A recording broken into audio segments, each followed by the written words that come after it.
Iranian and Ukraine's NATO facility.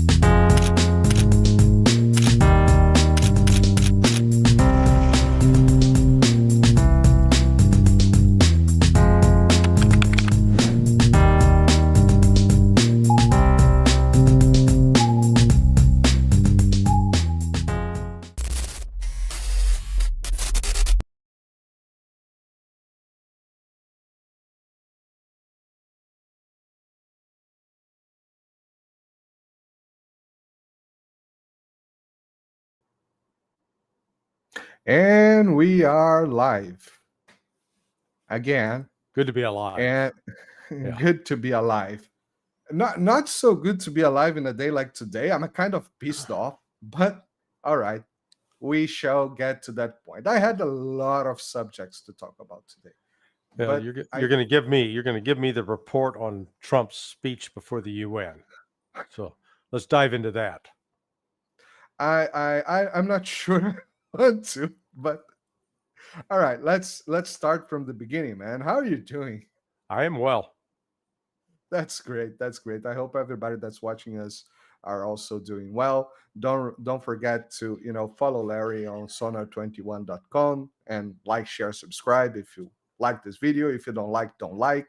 It's all right as well. Larry, I was passing through my messages today and I found out, oh yeah, there's Trump talking at the UN after Lula, by the way. Oh, okay. And yeah, and he even mentioned that, he said that, well, I had like 20 seconds meeting with President Lula just before I got to the stage and all that. And the what I found interesting is that the teleprompter was broken, at least as he mentions, the teleprompter was broken, and he was singing the tune by the ear. And the beginning was a disaster. And the end looked like the beginning.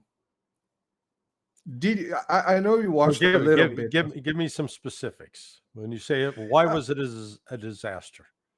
Well, he started by, just talking nonsense to his internal public.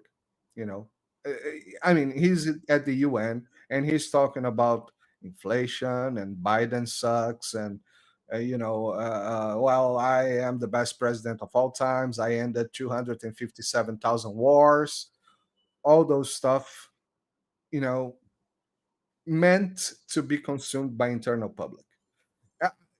I'm not, a geopolitical analyst or a diplomatic analyst, but one thing that I know is that when a president, a leader of a country, takes the pulpit, the place where he wants to shout to the world, an international place, to talk to his internal public, things are doing very bad. Very bad. Well, let's drill down into, the only part I saw was his sort of opening remarks where he blamed India and China for the war in Ukraine, for allowing that war to continue, which I thought was an outrageous comment. But then he went on to castigate Europe for continuing to buy oil from Russia. So, you could view that part of the speech as a direct threat, wanting to threaten Russia's ability to export oil, which, candidly, it's about 15% of the Russian economy. So it's not a life or death matter necessarily, but it's still, it was not the kind of comments you would expect to make the Russians say, oh yeah, Donald Trump's our friend. Did he do anything else like that in the course of the speech? Well, brief summary, he blamed the UN for immigration. Mm-hmm. He blamed Iran for terror, and he blamed Venezuela for fentanyl. He blamed China and India, as you mentioned, for Russian war. He blamed Europe for not fighting against China and India. And I'm not sure it's nothing is U.S. to blame.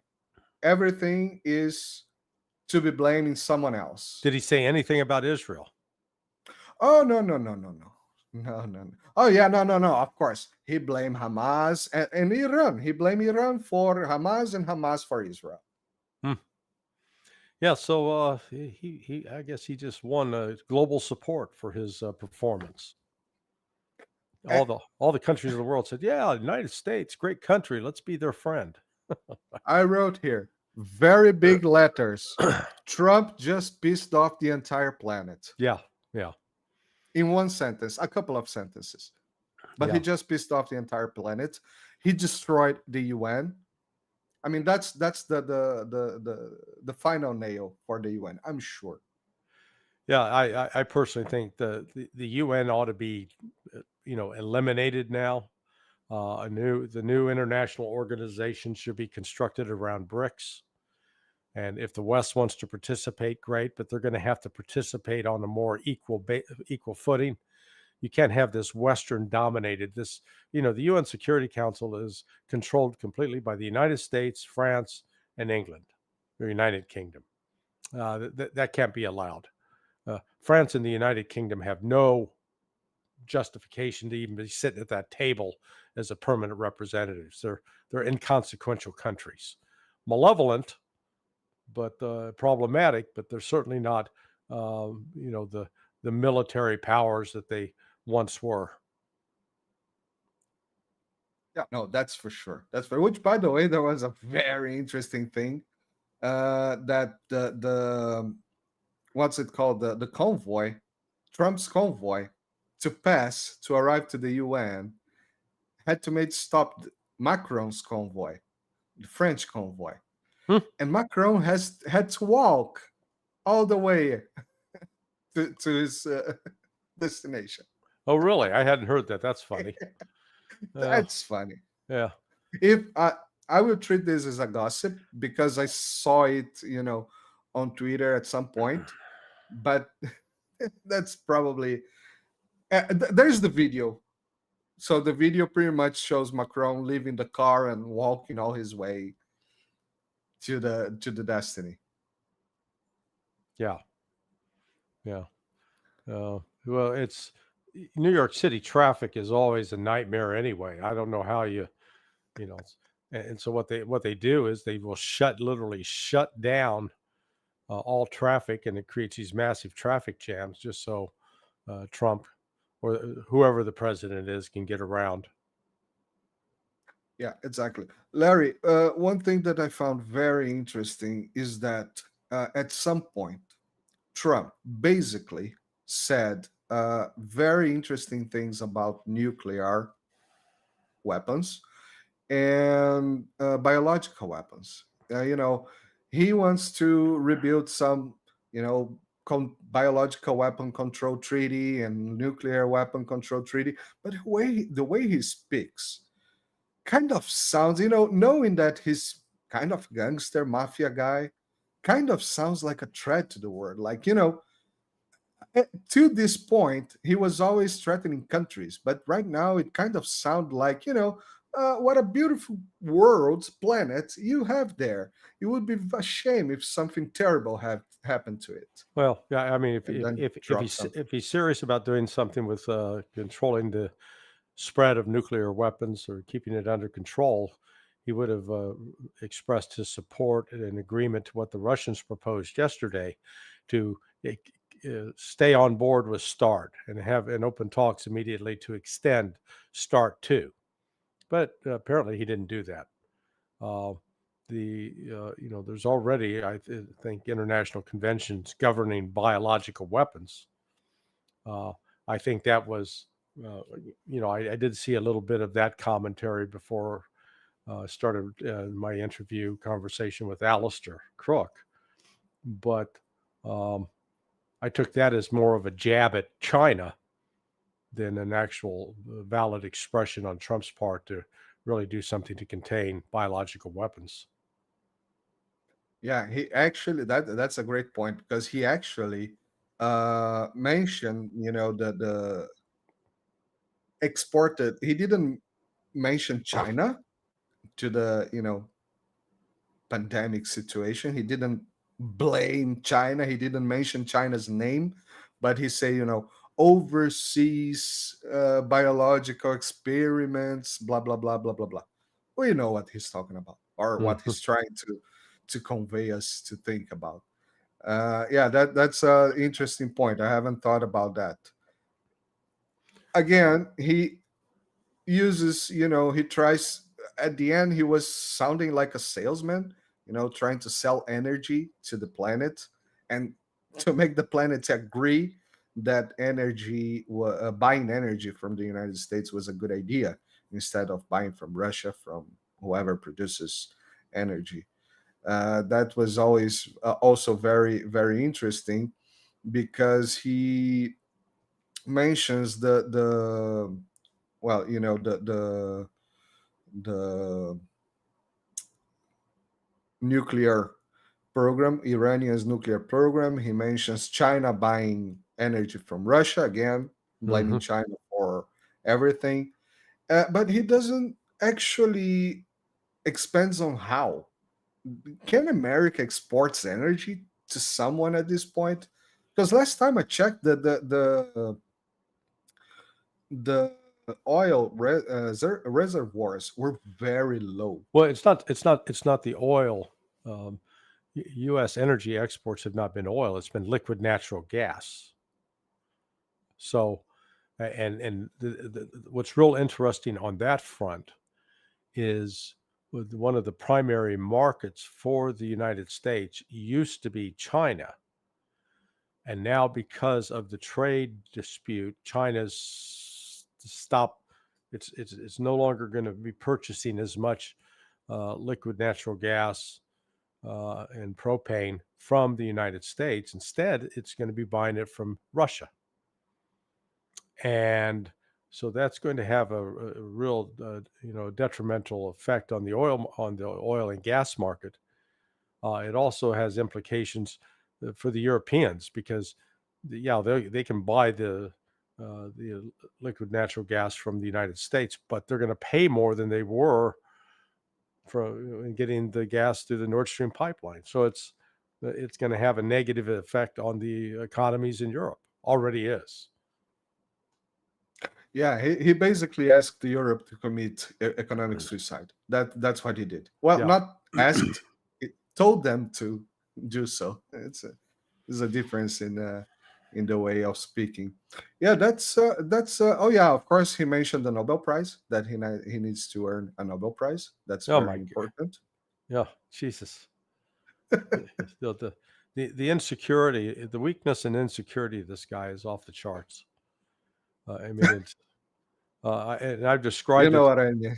Yeah. Do you know what Tourette's syndrome is? Yes. So I describe Trump's foreign policy as like a new form of Tourette's syndrome. You know, because he's like, you know, Bagram, we want that back. We built it. Panama Canal, we built that too. We want that back. Greenland, we built that. It's like, really? we, we built the Greenland. We, Greenland. We built that. then he's about to expect me to go, did I mention I'm God? I created everything. No, he doesn't say that, but he said that he's always right. Yeah. Every time I heard him saying that sentence, I'm always right. I Yeah. remember of Animal Farm book. You know, Well, Napoleon is always right. that 50 years ago, I worked for a very wise man. And he pulled me aside one day and he said, Johnson, you're always sure. You're not always right, but you're always sure. that, I, that I that applies to Trump. He's always sure. Not you know, all, very often not right. very often, Yeah. I would say almost always, as close to always too often. I had one of the subscribers of the channel told me that I should make a T-shirt about that. With you. I'm not always right, but I'm always sure. Yeah. I'm always sure. Not always right, but always sure. Yeah, no, it was a disaster. I'm being really, someone should tell the guy that people don't like that attitude. People don't like to be bullied. Countries don't like to be bullied. One thing that my ears noticed is that the claps. Every time he was, and yeah, he tried to pull up a stand-up comedy show as well. There was some laughs. Did he get any applause? Yeah, that's the point. The applause. When your friend, nobody likes your friend, but he's your friend. It's somewhere there, presenting something, and then when he finishes, you start. But then nobody follows you. That's what happened. So you had a few people clapping, and the rest of the audience just sort of sat on their hands. Exactly. Yeah. Exactly. It was very. You could hear it. The strong claps. It's not that natural. Yeah. Everybody's clapping. The strong claps to pull the audience, but everybody else was just nah. Yeah, Not today. that's what the Israelis, when Bibi Netanyahu speaks, they bring in a crowd that will applaud. Nobody else is, but at least they bring in enough people who are instructed. This is your job. Clap. Exactly. I perhaps the teleprompter was not working on the other side where it says applause. Yeah. What's the Spanish word for it? Aplaudir. Aplaudir. Is In that Portuguese is the same. Portuguese igual. Okay. The same. Aplaudir. Aplaudir. Yeah, okay. Same word. Larry, I don't know. Do you want to comment anything else on that? I have a headache for that. For what? Yeah, For well, hearing that. Hey, you did a public service. You watched it so other people didn't have to. You can give them the book report. I have nightmares. But you got to get down to the specifics exactly. What did he say that was offensive? How did he say it? What again, the part I saw where he was insulting India, China, Russia. It's like, really? And Europe.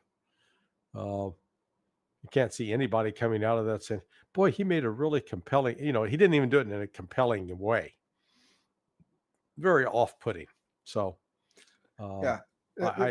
I didn't have much time because I just 10 minutes before I finished hearing that, but I made the whatever I could put up together, not the exactly words. Yeah. But for example, the UN blamed the UN for the wars.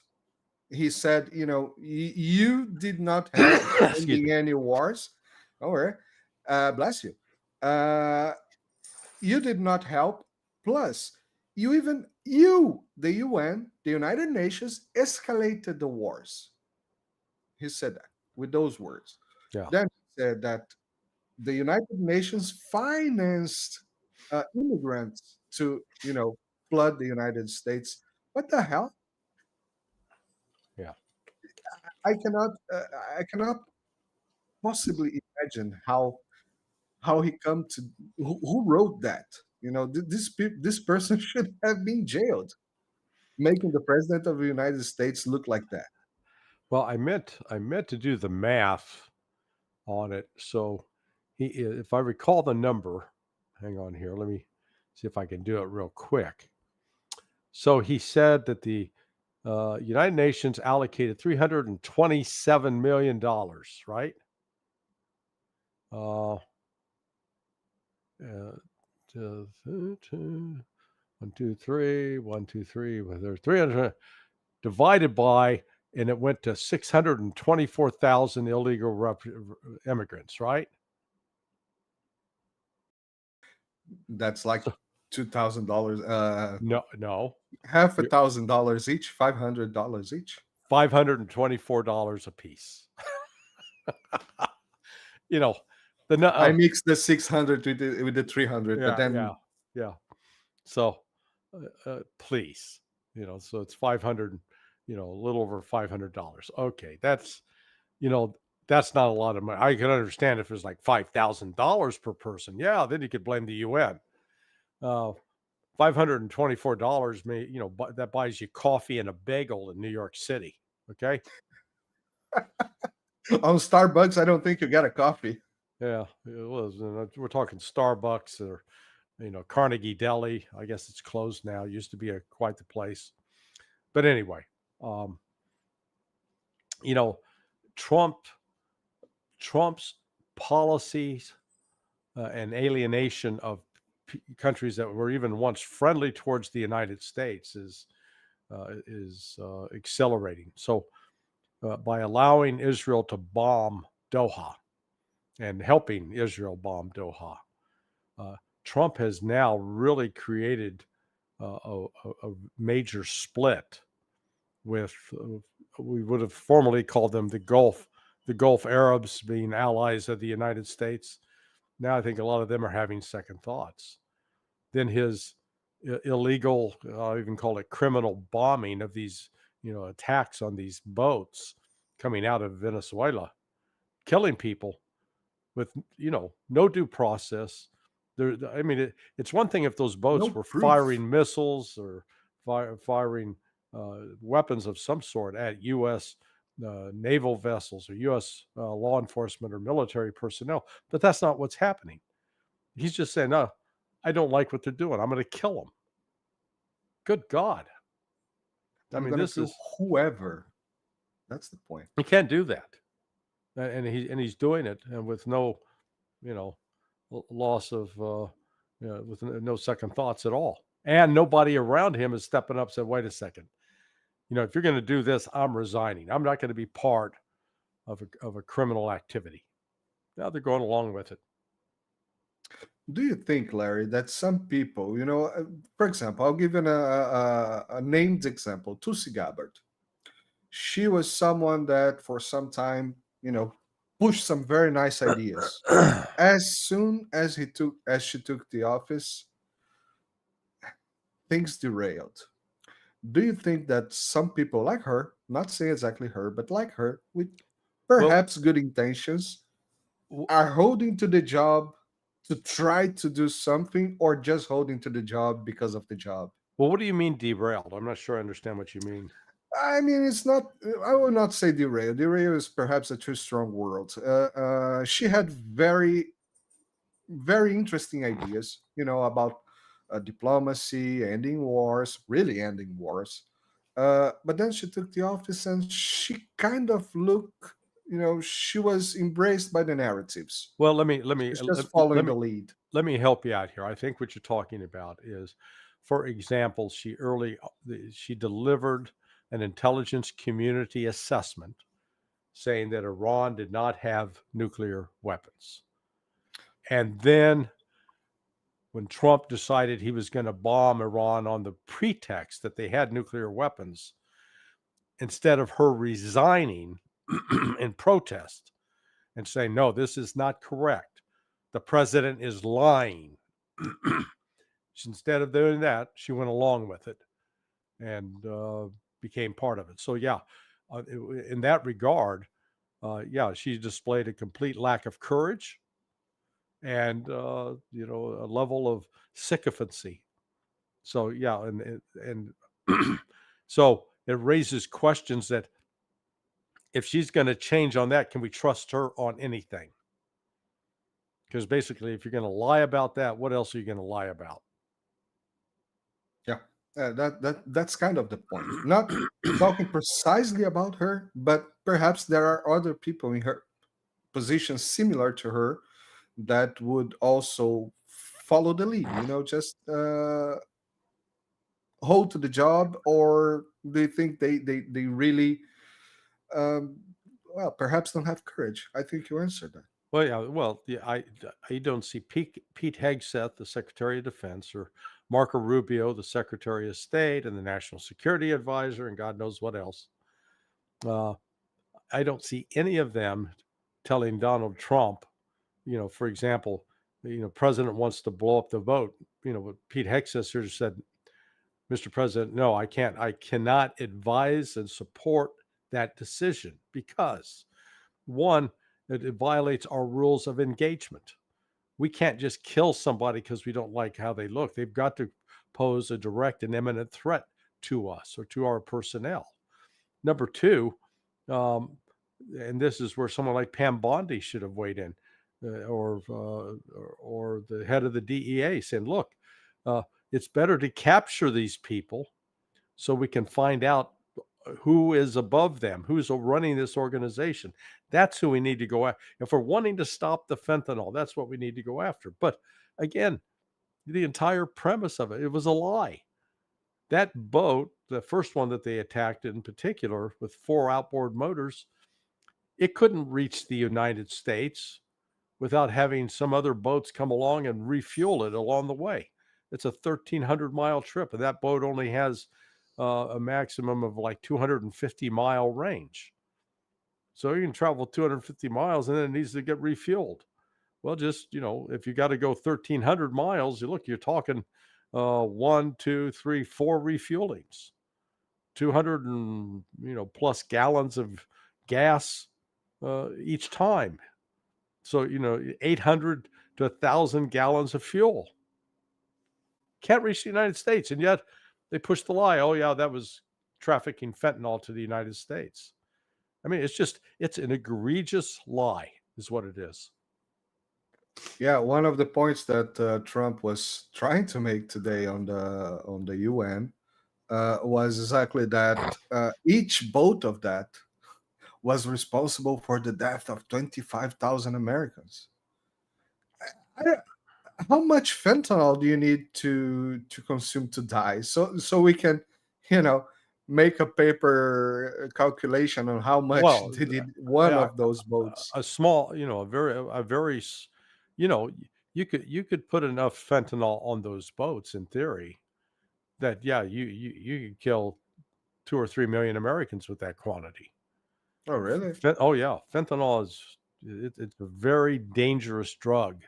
Just a small amount contact with you can cause you into push you into a respiratory arrest. So yeah, that's not an exaggeration. The fentanyl as a threat to the United States is real, but it's not coming out of Venezuela. That's another point. It's coming out of Mexico, for God's sake, and China.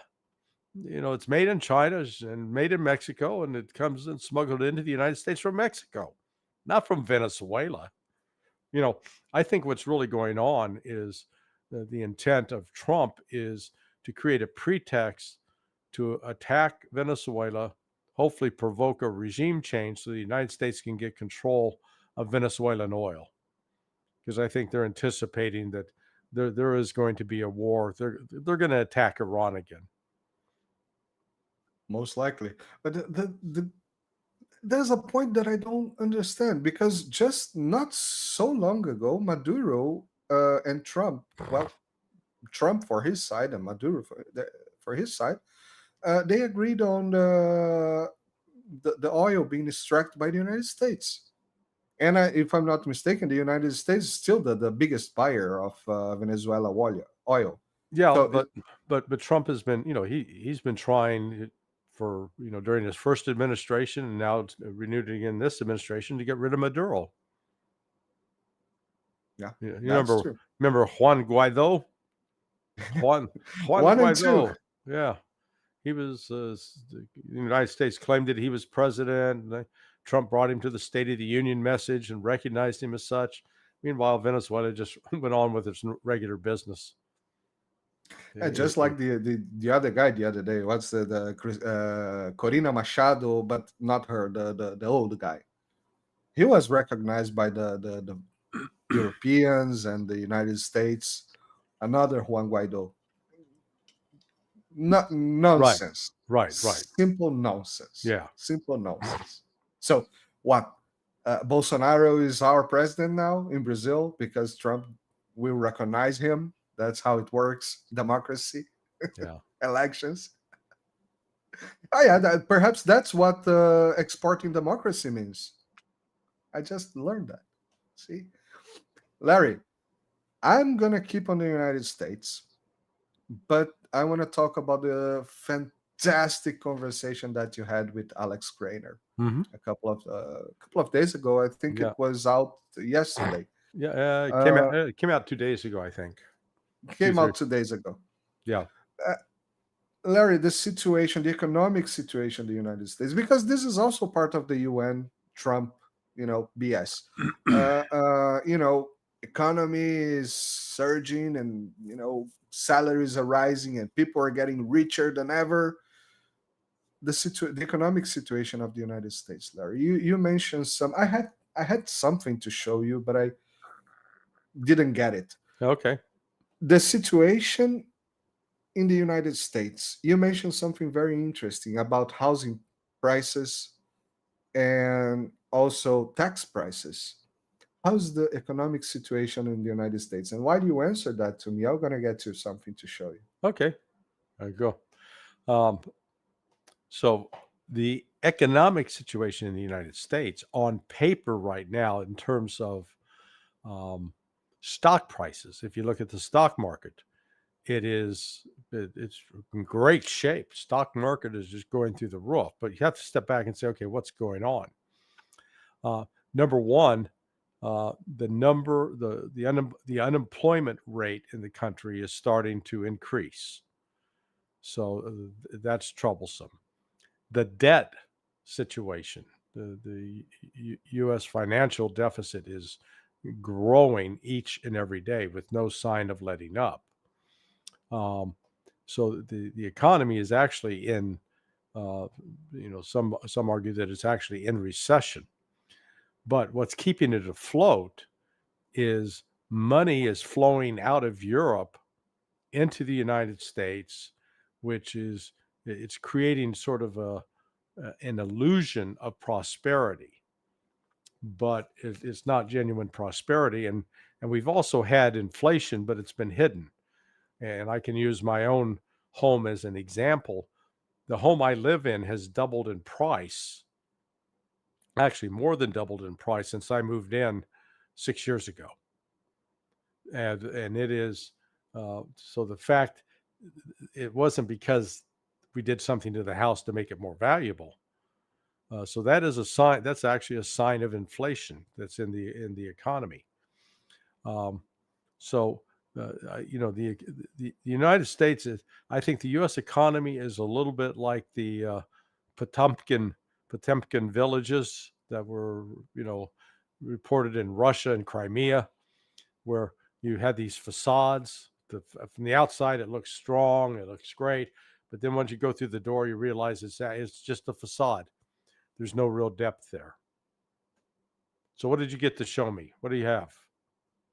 Okay, because I think we already talked about the hyperinflation a couple of times in Argentina. Yep. And I don't recall if I ever told you that I lived through hyperinflation in Brazil, also in the 80s.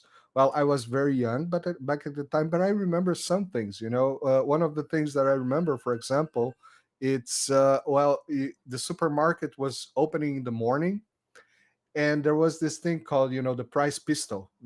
So there was no QR codes or barcodes back in the time, so people were manually repricing stuff on the supermarkets.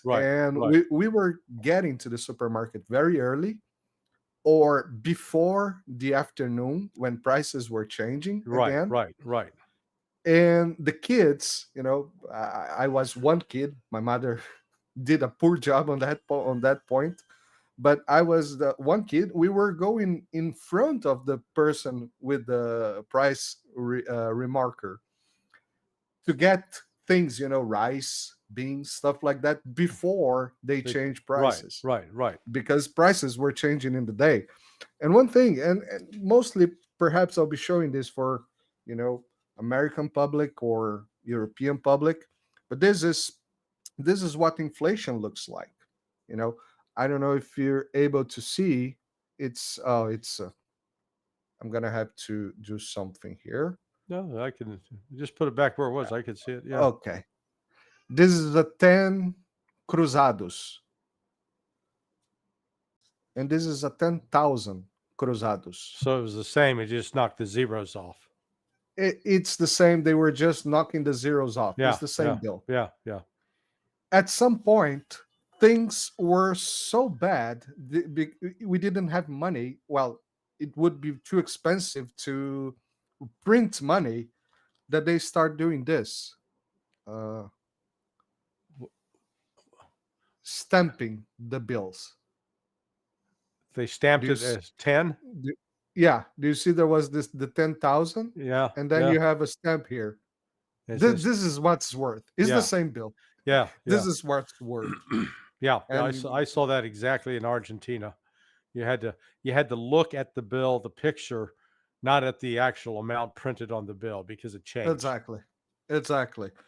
And that's a bit to show people how things, because things were so getting out of control. Let me remirror myself.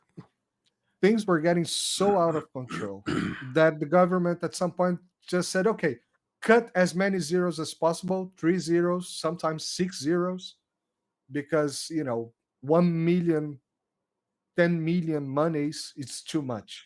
Yeah, and so when we talk about this as like a catastrophic economic circumstance, but as you know, life goes on. I mean, it didn't, it's not like Exactly. everything came to a halt, um, that the supermarket shelves were empty. Uh, you know, the real nightmare would be, and we saw a little bit during the COVID crisis when certain products were not available, supply chains were screwed up. Um, but what does happen is the financial side of the house gets screwed up. Um, and I imagine it was the same in Brazil as I saw in Argentina. In Argentina, uh, after you, before you went shopping first thing in the morning, you'd go to the money exchanger, to the Casa de Cambio, to buy some dollars or to sell some dollars so you could get pesos or cruceros for the day. So then you could go buy your groceries, but you always wanted to keep a stash of dollars available or gold or whatever. So because something that would hold value, while your own currency became basically worthless. In Brazil, in my family, well, the family I grew up, my mom and my dad, they were both working in banks. So in Brazil, we had something called overnight, which was basically, you invest overnight, so Hmm. the next day the inflation had not rotten your money. So for them was slightly less bad, the situation. Yeah, yeah. But for most of average people did not had this facility not facility, sorry, easiness of exchanging money. It was Hmm. not so easy. So at that time we had the parallel dollar, and like dark the black market dollar. It was much more costly than the normal dollar. Yeah, And the average Joe was just seeing its money being rotten yeah, by yeah. the day. Yeah, it was a terrible situation. You told again the situation of your friend to Alex, who sold a house, and then after a couple of years was owning the bank for some taxes, more money than Then with the the amount house. that Yeah, that he sold out. yeah. Actually, the other way to put it in perspective, within like 2 years, the amount of money he received for the house, you could take that amount of money and you could buy a bottle of Coca-Cola. That's the 100,000 here. Yeah, that's where you go. All of a sudden, 10,000, 100,000, just crazy. Yeah, just Yeah. like that.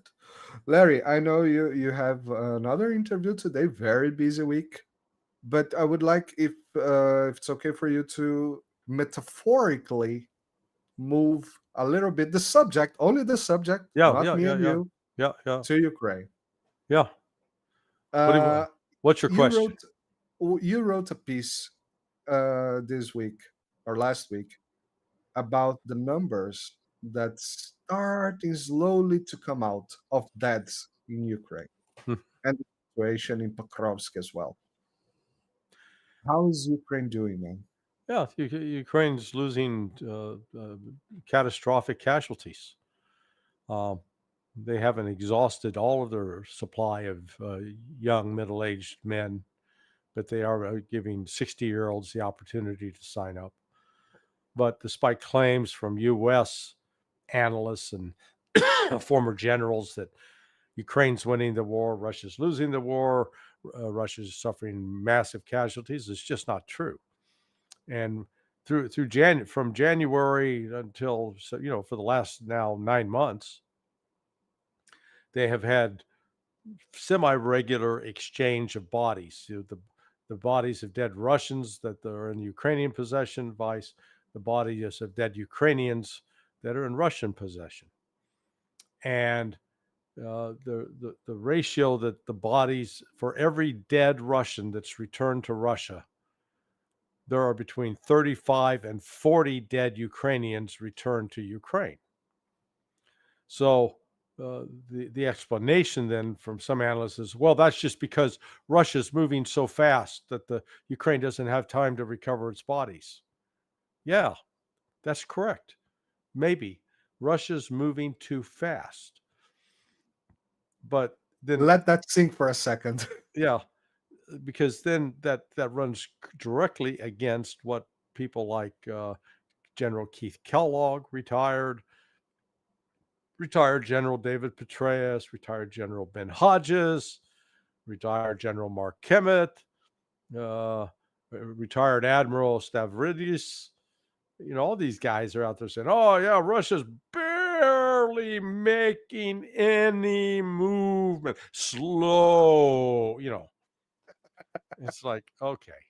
They're just creeping along inches. So on the one hand, they're hardly moving, but they're killing so many Ukrainians that the Ukrainians don't have time to pick up the bodies. The Russians do.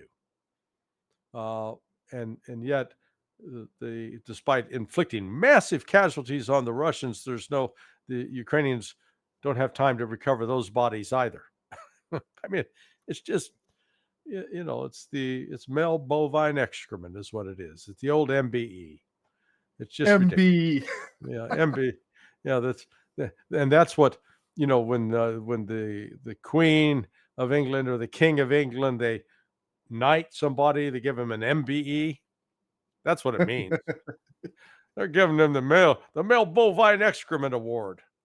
So I have to create that. Yeah, that's what's going on here. So yeah, this look, Ukraine is suffering disproportionate losses, and one of these days it's going to break because it cannot continue to sustain such losses. One of these days, what was the character? One of these days. Yeah, well, that was an Eagles song. One of these, one of these days, one of these nights, Yeah. All right, man. Do you want to mention something about the Israel situation, Middle East? They invaded Gaza again. They entered for yeah, good. the invasion's been underway now for about 2 weeks, and Israelis are getting killed. I mean, they're killing Palestinians, of course, but the quick defeat and the taking control, they've been unable to take control of the area. Think about that. They've got every military advantage, and they're having trouble taking control of Gaza City in particular. So Israel has it has become a pariah now. The countries previously that were even willing to entertain an Abraham Accord to say, yeah, we'll get along with Israel. No, they recognize Israel as a monster. It's a criminal nation. And frankly, I understand those who make the case that it shouldn't exist. The very survival of Israel could come into play if they decide to attack Iran again, even with the United States. Israel's very survival could be in question then. We'll see. Yeah, we'll see. Well, let's report about the UN. I forgot about this. Trump also threw the 3 days to Kiev BS on the table there. Did the what? he threw the 3 days to Kiev to conquer Ukraine. Russia should take.